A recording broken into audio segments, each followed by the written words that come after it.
তো এখন আমরা যাচ্ছি একডালিয়া, সামনেই হচ্ছে একডালিয়া।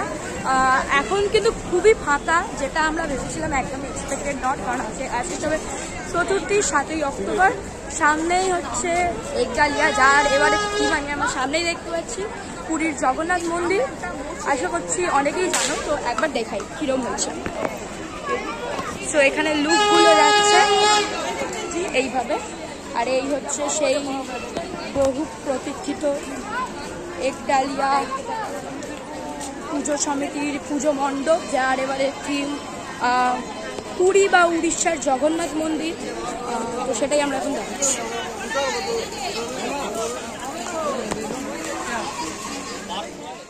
এভারগ্রিন ক্লাব এর পক্ষ থেকে যে পুজো মণ্ডপ, তার সামনে আমরা ইতিমধ্যে দাঁড়িয়ে রয়েছি। তো এটা হচ্ছে পুজো মণ্ডপ।